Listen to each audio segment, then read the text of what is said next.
Come in. Welcome. I'm E.G. Marshall. Didn't Sophocles say, "The gods hate utterly the bray of bragging tongues"? And haven't we also been taught that pride goeth before destruction? Certainly, the prophets and the sages and the poets have had enough to say about the besetting sin of pride. Why, then, is pride so prevalent? The subject intrigued Mark Twain so deeply that he created one of the deadliest stories about pride ever written. Our mystery drama, The Man That Corrupted Hadleyburg, was adapted from the Mark Twain classic especially for the Mystery Theater by Sam Dan and stars Fred Gwynne. It is sponsored in part by True Value Hardware Stores and Buick Motor Division. I'll be back shortly with Act One.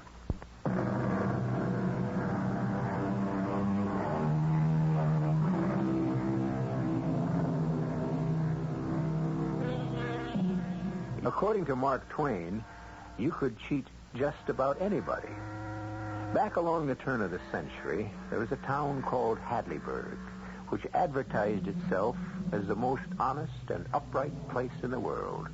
Incorruptible Hadleyburg, envied by its neighbors. And yet, one day, untainted, irreproachable Hadleyburg fell from grace. How did it happen? May I introduce you to Jack Halliday?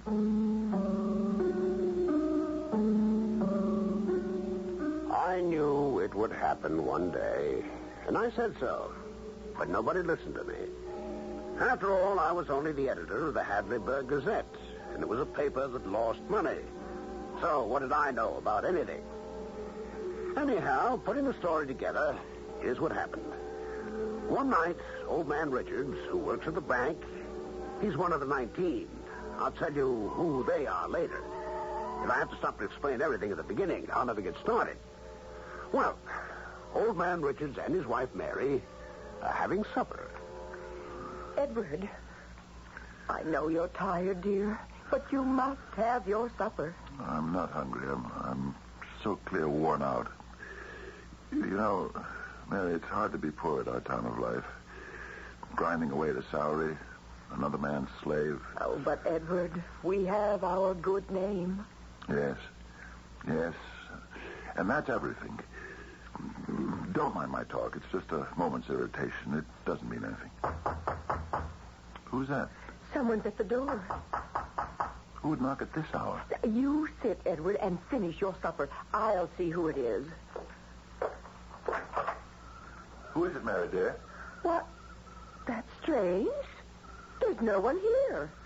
But we distinctly heard someone knock. Edward. What is it? Come here quickly.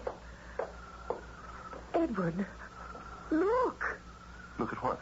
On the doorstep, this bundle.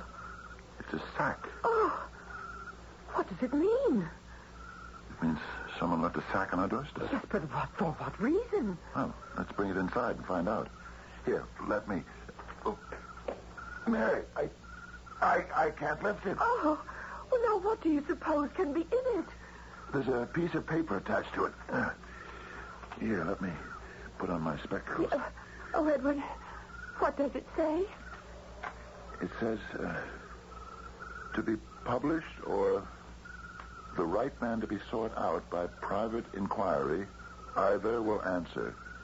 This sack contains gold coin weighing 160 pounds and 4 ounces. Oh, Edward. Help me. Help me drag it inside. Oh, mercy on us. Quickly. Shut the door, Mary. Lock it. Oh, Edward.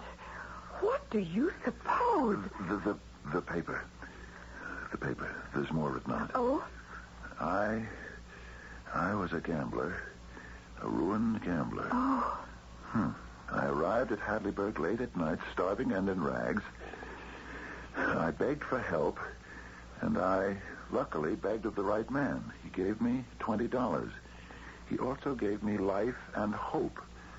I returned to the gambling table. Oh, Edward, who would have given a stranger $20? I became rich, and I remembered a remark he made. It gave me the inspiration to reform, and I have.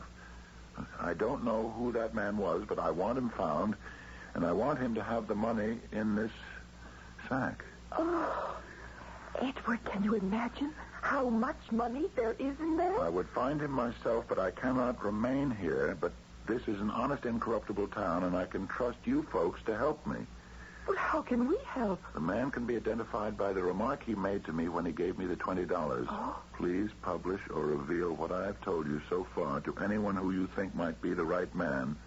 If he says, yes, I was that man, and the remark I made was such and such, open the sack, and inside you will find a sealed envelope with the remark. If he has made the correct statement, give him the gold. Oh, can you imagine, Edward? All that gold. You may publish what I have revealed to you in your local paper and add the following instructions. 30 days from now, let the candidate appear at the town hall and hand his remark in a sealed envelope to the Reverend Mr. Burgess. And have the Reverend Mr. Burgess destroy the seals, open the sack, and verify the remark. Someone in this town befriended a stranger, gave him $20, and now... And now... And now that man who set his bread afloat upon the waters shall become rich. Oh, Edward, was it... Was I that man? Was I that benefactor? Yes. No, Mary, no. Oh, well, just as well. We could never accept that gold anyway. It was gambler's money. We must make the inquiry public.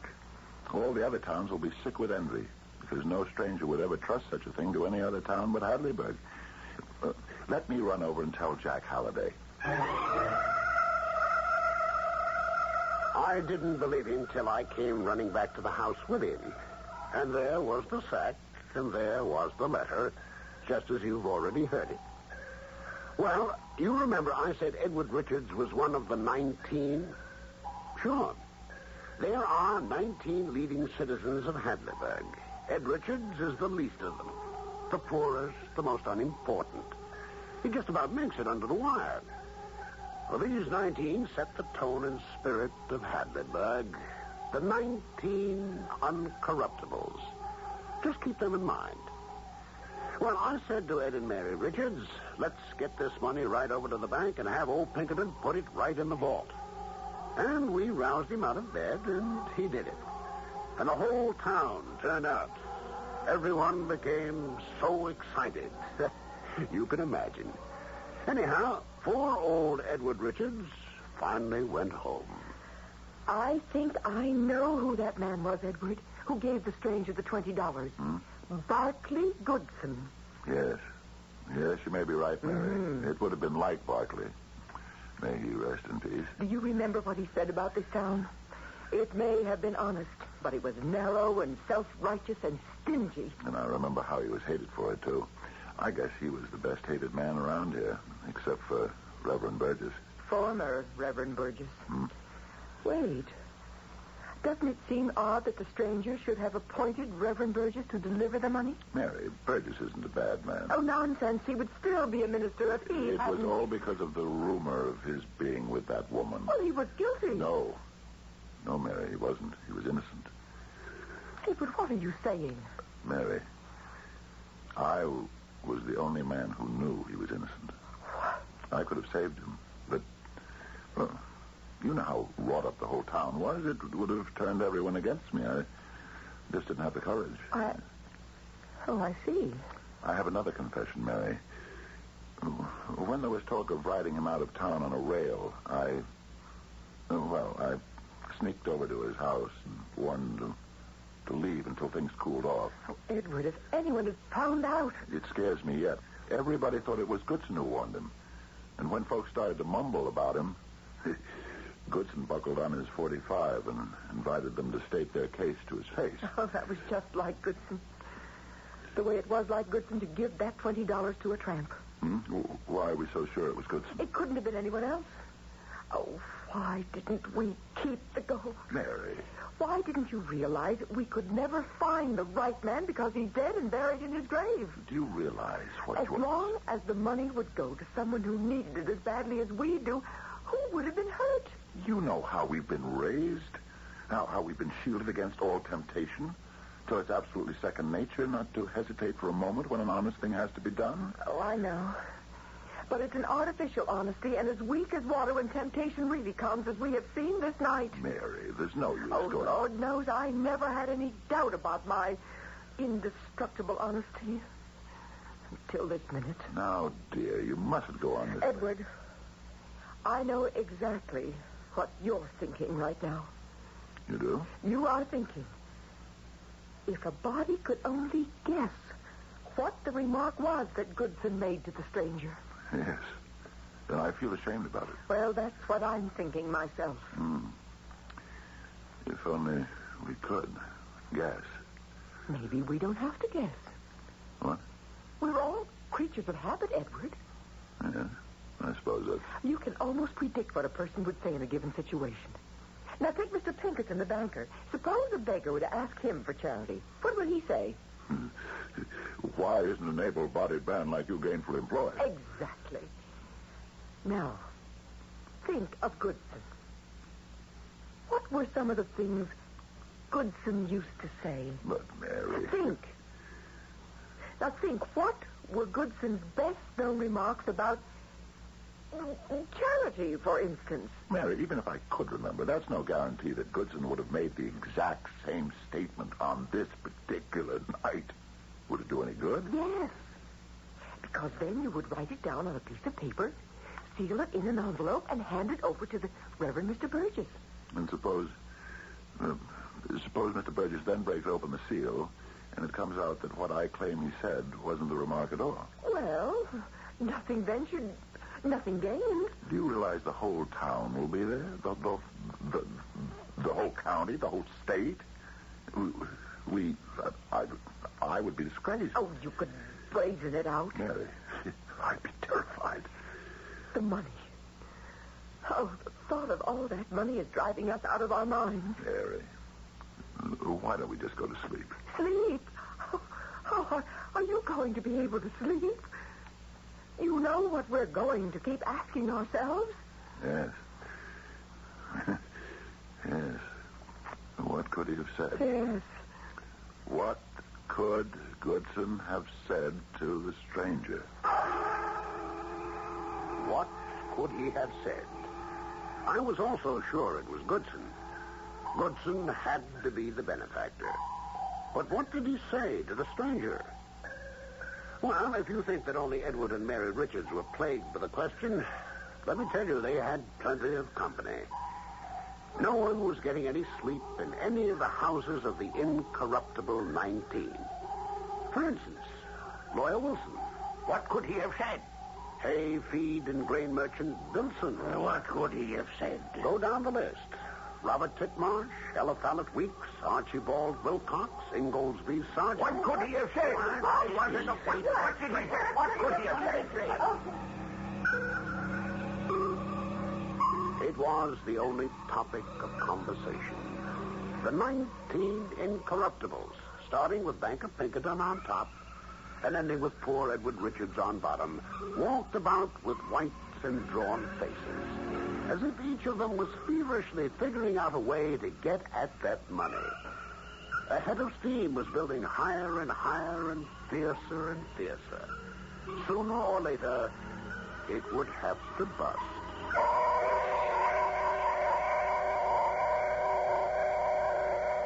And it did. You know perfectly well that what we have here is a situation where an irresistible force is about to encounter some highly movable objects. Incorruptible Hadleyburg is in for a workout. Is Mary Richards correct in her analysis? Will the town's reputation collapse under its first real test? It may. It may not. Just wait here till I return with Act 2.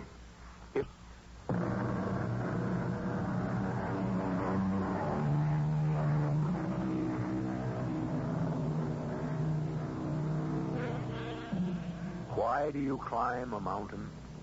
Because it's there, is the usual answer. And in this case, the simplicity of the reply contains a universal truth. Nature abhors a vacuum.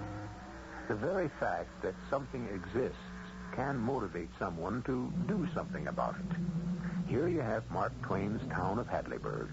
It has a reputation for honesty. This fact by itself is enough to inspire someone to try to destroy the reputation.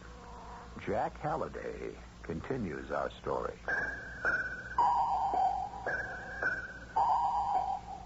I wish I could tell you what went on in Hadleyburg as the weeks went by and that fateful Friday drew near. Everybody from Hadleyburg was walking around with a long face. Everyone agreed that the benefactor had to be Goodson.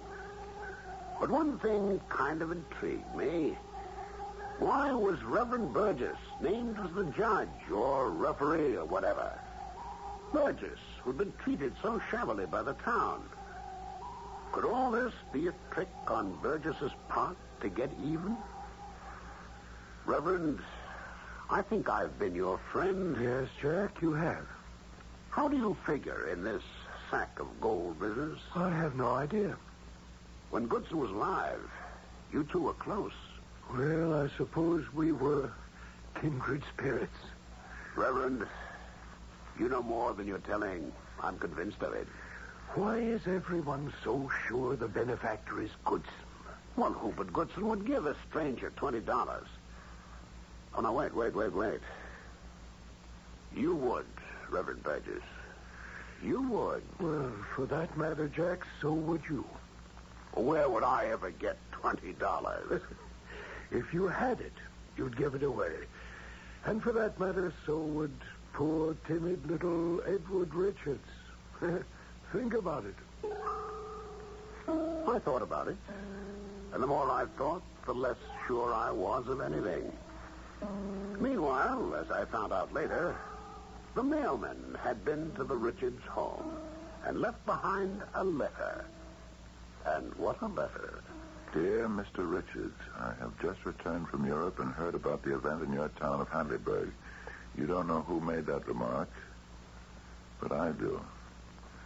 It was Goodson. Oh, do you see, Edward? We were old friends. That night I passed through your town, and Goodson waited with me at the railroad station.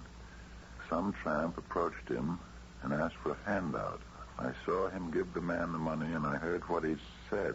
Edward, why would this man write? After the tramp left, Goodson and I talked till my train arrived. He mentioned practically all of his fellow townsmen, and I could tell he actively disliked most of them. Oh, that does sound like Goodson. He did mention your name as a rare exception. Oh? He said you had done him a good turn once, and that possibly you may not have realized the full value of it. What was that, Edward? He said he wished he had a fortune so that he could leave it to you. Well, then, in that case, if you really did him that service, you are his legitimate heir and are entitled to the gold. Oh. I trust to your honor and honesty as a citizen of Hadleyburg. I will reveal to you the remark that Goodson made. This is it. You are far from being a bad man. Go and reform. Very truly yours, Howard L. Stevens. Oh, Edward, the money is ours. Mary, do you realize I'll have to tell a lie? What lie? I'll have to claim that I was the one that gave the $20 to the stranger. Oh, that's a technicality. Edward, you read what this Mr. Stevenson said. Well, you do deserve the gold, and so... And why do I deserve the gold? Why? Because, as Mr. Stevenson pointed out, you did Mr. Goodson a good turn once. No. What do you mean, no? I don't remember ever having done Goodson a good turn. Oh, come, you're always helping people. No, I remember. I did Burgess a good turn, but not Goodson. I never had anything at all to do with Barclay Goodson. I was afraid to be seen with him. Oh, think. No, I didn't. Oh.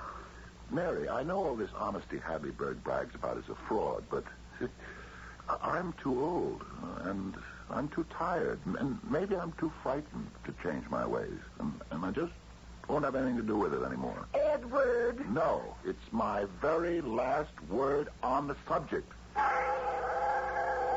Well, that's how it was at that point with Ed and Mary Richards. That letter bore an out-of-state postmark. But do you want to know something extremely interesting about that letter? It came in 19 copies. 19. And that letter was delivered to 19 homes in the village of Hadleyburg. Each and every one of the 19 incorruptibles received it. Dear Mr. Wilson, I have just returned from Europe. Dear Mr. Wilson, last night I passed through your town. You're far from being a bad man. Go and reform. Good morning, Jack. Well, Mr. Wilson. Jack, I've been thinking. I don't advertise enough. I agree. I always held if you sell hay, feed, and grain, folks come and buy what they need anyhow. But now you've changed your mind and you want to advertise. Yeah, you guessed it, Jack. What's gotten into you? Well, we got all those strangers in town on account of, you know what. Wilson, what's really on your mind?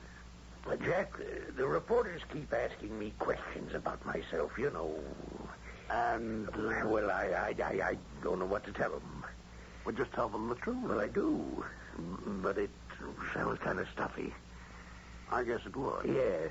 So, what I was thinking, Jack, was that you might write me a kind of short autobiography. Wilson, you're an old fraud. Oh, Jack, you know all about me, and I'm willing to pay All for right, Wilson, but I'm warning you. I intend to get to the bottom of this.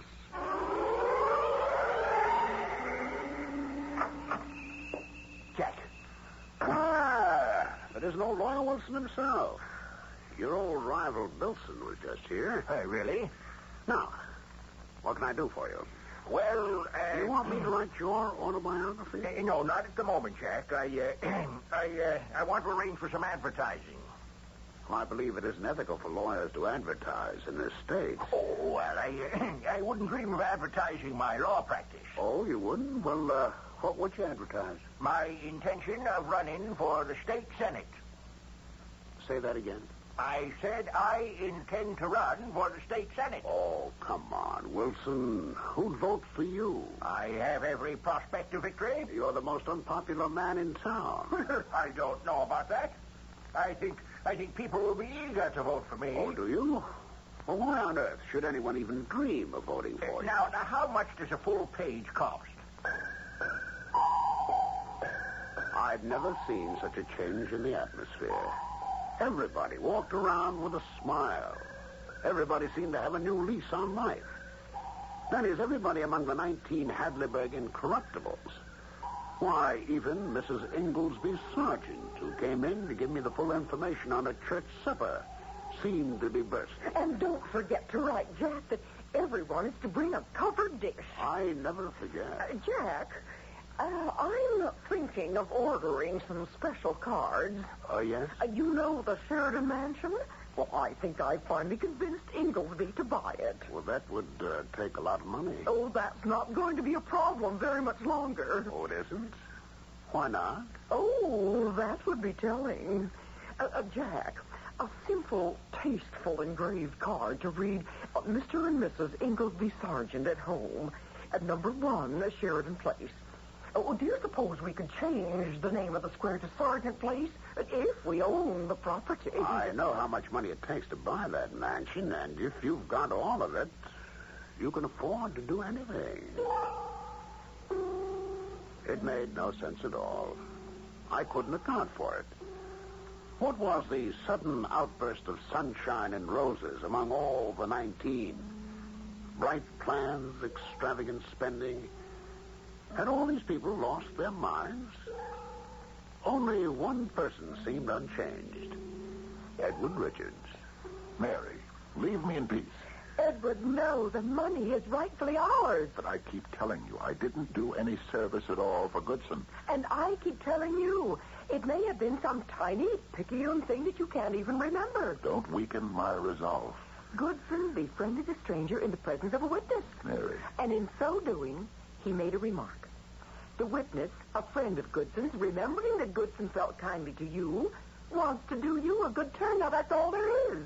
No, I could believe it. I could accept it If what? if I could ever remember doing Goodson a good turn. Oh, Edward, you must have.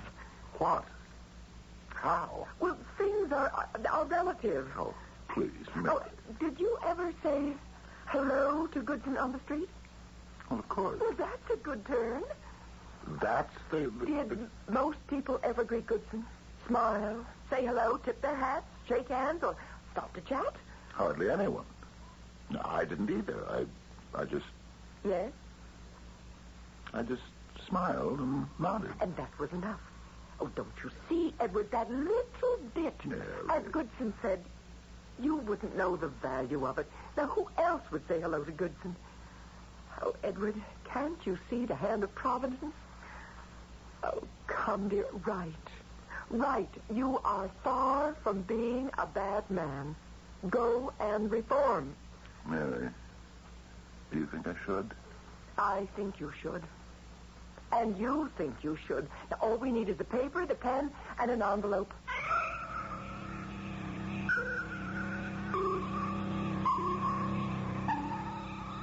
Yes, indeed, that's all you need. People do become a bit erratic, not to mention unhinged, at the prospect of a fortune in gold, or anything else, for that matter. Well, here goes incorruptible Hadleyburg. Can we salvage anything? The cleanup begins when I bring you Act 3 in just a few moments.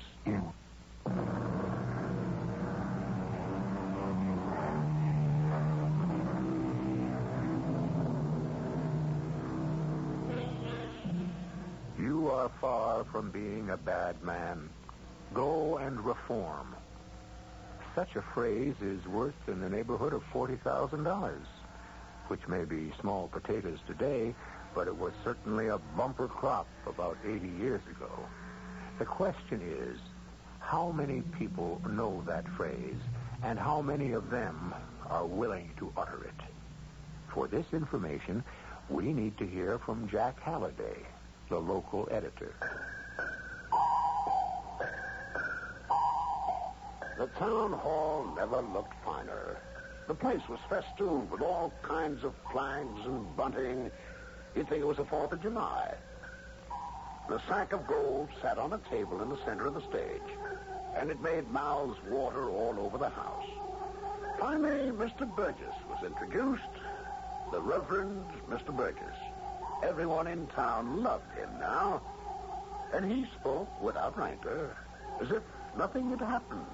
Ladies and gentlemen, I have here in my pocket an envelope. Mary, I'm scared. What's to be scared Which about? I shall open. And here is the letter inside. Mary, that's on blue paper. We didn't use blue paper. And it reads as follows. The remark which I made to the poor distressed stranger was, you are very far from being a very bad man. Go and reform. Signed, Jeremiah Bilson. What?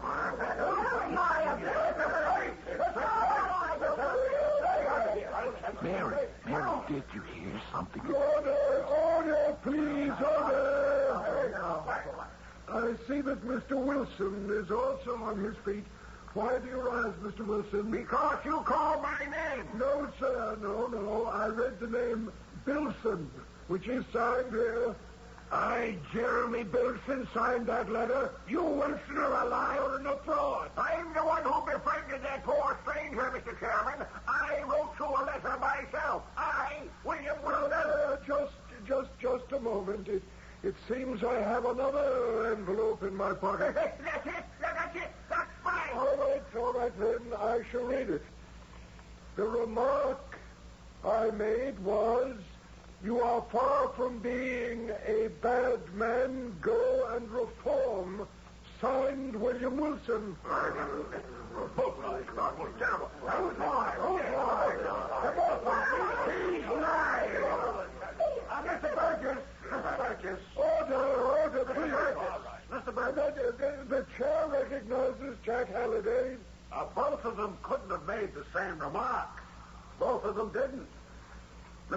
Wilson said, you are very far from being a very bad man.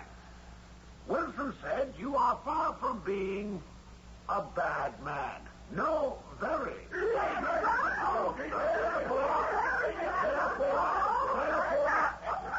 Therefore, you should open the sack, sir, and read what the test remark is. Very well, with your permission, ladies and gentlemen, I hereby break the seals and open the sack. Mary, what have we done? Do you suppose he has our letter in his pocket? I find here 2 envelopes. One is marked the test remark. On the other it says, not to be opened until all written communications addressed to the chair have been read. Let's hear the test remark, Mr. Burgess. This is what the benefactor claims he said. You are far from being a bad man. Go and reform. That's exactly what I said. And Bilson is a liar and a fraud, and I'll tell you about him. Mr. Wilson, you're out of order. No, I insist. I am the man who befriended the stranger. I know what I said. I was in my office writing this note to you, Mr. Burgess, when Bilson came in on business, and he may have seen the note on my desk, and therefore... That's an infamous lie. Yes, and he couldn't even come in correctly. Order, gentlemen, order. Neither of you has quoted the remark correctly. Order,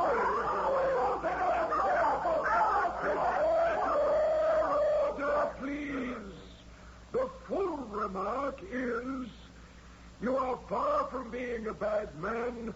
Go and reform, or, mark my words, someday for your sins you will die and go to hell or Hadleyburg and try to make it the former.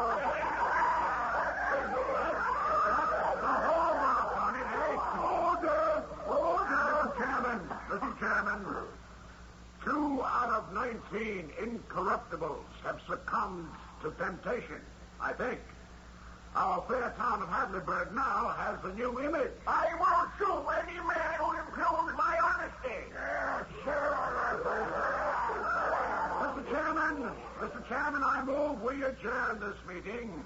We cannot do so at this point, Mr. Halliday. Why not? Because we have other claimants for the prize. I have received a number of letters. Perhaps one of them can repeat the true remark. Oh, Mary, we're doomed. We'll be disgraced. Letter number 3. You are far from being a bad man. Signed, Inglesby Sergeant. You are far from being a very bad man. What's incredible is that? Nicholas Whitwell. You are very far from being a very bad man.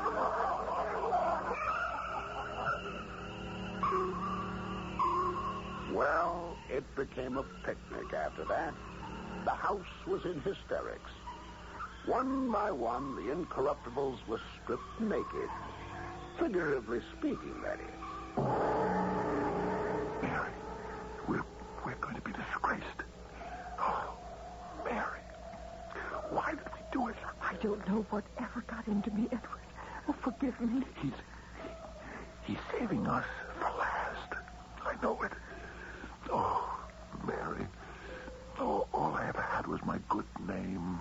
Now, I don't even have that. Oh, pray. That's all we have left. Pray that Burgess will be merciful. Yes, let us pray. Ladies and gentlemen, I believe that's all. Mr. Burgess, how many of those letters did you receive? 19. Well, sir, I've been holding count, and you only read 18. Oh, did I? Well, I must have been mistaken. I guess it was only 18. 18? We have 19 incorruptibles in Hadleyburg. But only one of them is the genuine article. Only one is truly as advertised. I propose a cheer for the cleanest man in town. The only so-called important citizen who didn't try to steal that money. Edward Richards. And now I shall read the other letter in the sack. Ladies and gentlemen, there is no test remark. Nobody ever made one. Order, please. Order. There was no beggar, no contribution. At one time, I passed through your town. I was offended by your lofty, snobbish pretensions. I was insulted by your overbearing vanity. I decided to discover if your vaunted integrity was genuine. And now you have seen what I have done. I'm sure I caught every last man to whom I wrote that letter tipping off the test remark. That's right. He did, down to the last man. Well, the contents of the sack belong to all who claimed it. Now, wait a minute. You mean these shoppers get the gold after all? Order, please, ladies and gentlemen. I must abide by the instructions. And so I shall now cut open the sack and distribute the contents among... What is it, Mr. Burgess? Friends, this isn't gold. These are just gilded pieces of lead.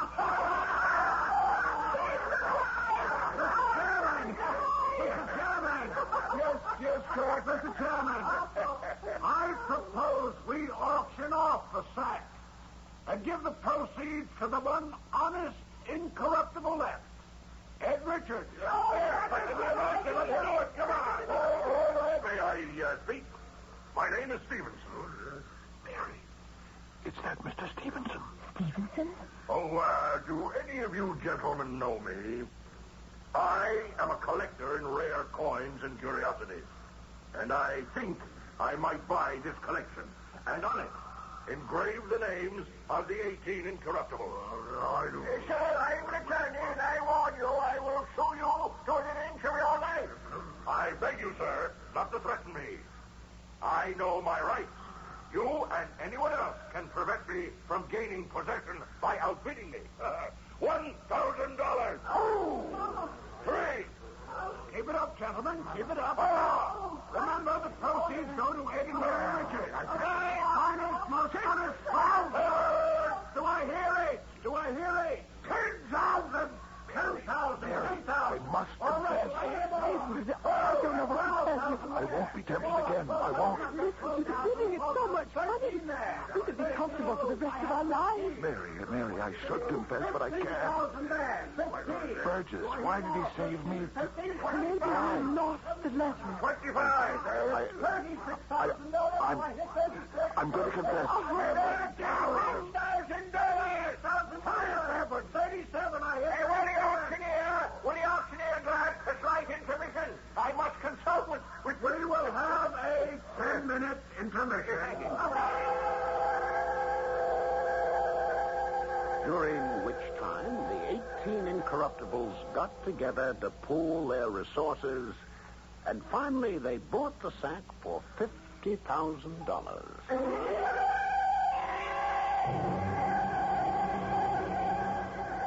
Oh, Edward, I'm exhausted. Well, finally we can go to bed. Oh, but I won't be able to sleep. I know. $50,000. Oh, Mary, I can't believe what happened. we'll be given the check in the morning. You'll believe it then. Suppose Suppose what? Suppose this is Mr. Burgess's way of getting revenge. He was accused of adultery, but I knew it was a lie. I could have saved his reputation. I didn't. Edward. No, Mary. Now he's waiting. Don't you see? He's toying with me. Let the town praise me, and then he'll produce that letter and destroy me. Edward, you don't know that. No, I'm going to confess everything. Where are you going? Out. I'm going to tell everyone I see that I tried to steal the money, too. Edward! thought he was mad. He went through the streets bareheaded, without a coat, stopping people, knocking at doors. We thought the ordeal had been too much for him. But no, he convinced us. And then Hadleyburg really fell. Our last incorruptible was gone. Literally. Because that night he caught the fever that killed him. And I was with him at his last hour. The Reverend Burgess came to visit. Edward, I would never have betrayed you. You would. You would have. I destroyed the letter you sent. I wanted to save you. You, after all, saved my life once by warning me. No. You were angry with me because I could have cleared your name. But you see, I was afraid, and you hated me for it. You were waiting for revenge. Poor Edward. You couldn't have cleared me. You had no real evidence to offer. You see, I was to blame. I was guilty. Like everyone else, I'm only human. Like everyone else, I too could be tempted. Hadleyburg is a well-corrupted village.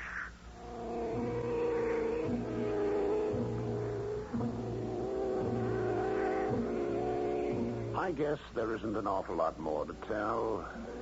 Hadleyburg had its name changed by special permission of the legislature. And what its new one is, I won't say. But we're a town now, like other towns.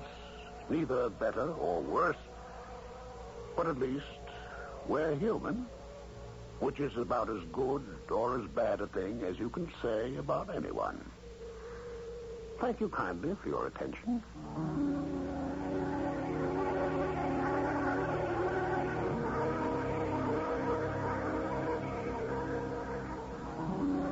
And thank you, Jack Halliday.